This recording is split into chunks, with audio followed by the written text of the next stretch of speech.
আসসালামু আলাইকুম। ৪৮তম বেফাকুল মাদ্রাসার রেজাল্ট শিট এখন দেখব। তো প্রথমে এর জন্য আপনাদেরকে যে কোনো একটা ব্রাউজারে যেতে হবে। আমি আমার ফোনের ক্রোম ব্রাউজারে যাচ্ছি।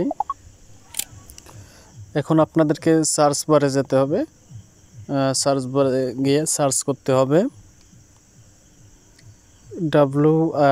WIFAQ, এটা লিখে সার্চ করতে হবে। তারপর একটু নিচের দিকে আসবেন, বেফাকুল মাদ্রাসিল আরাবিয়াল বাংলাদেশ, এখানে আমরা ক্লিক করব।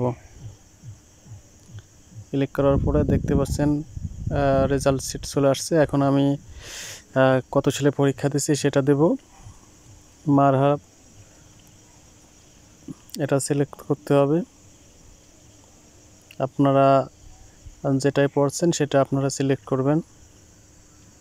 এখানে অনেকগুলা দেওয়া আছে। এটা হচ্ছে মারহালা নির্বাচন। তারপরে হচ্ছে আপনার যে রোল নাম্বার, সেই রোল নাম্বারটি এখানে ইংরেজিতে লিখবেন। আমি আমার রোল নাম্বারটি দিচ্ছি, অবশ্যই ইংরেজিতে লিখতে হবে। 105726।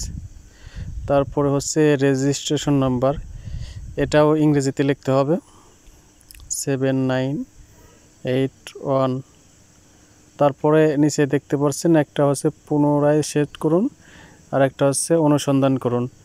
তো আমরা এখন অনুসন্ধান করুনে ক্লিক করব। ক্লিক করার পর দেখতে পাচ্ছেন নিচের দিকে আসবেন। আসার পরে দেখবেন যে সব কিছু চলে আসছে, রেজাল্ট শিট চলে আসছে। মোট কত নাম্বার পেয়েছে, কোন সাবজেক্টে কত পেয়েছে, সব কিছু দেখাচ্ছে।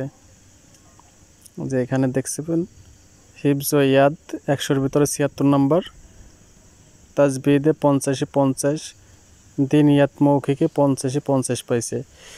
200 মার্কের ভিতরে মোট 176 নাম্বার পেয়েছে। এভাবে আপনারা খুব সহজে মাদ্রাসার বেফাকের রেজাল্ট শিট বের করতে পারবেন। তো বন্ধুরা, ভিডিওটি যদি ভালো লাগে তবে অবশ্যই লাইক, কমেন্ট, শেয়ার করবেন। পরবর্তীতে নতুন আপডেট পেতে চ্যানেলটি অবশ্যই সাবস্ক্রাইব করে পাশেই থাকবেন।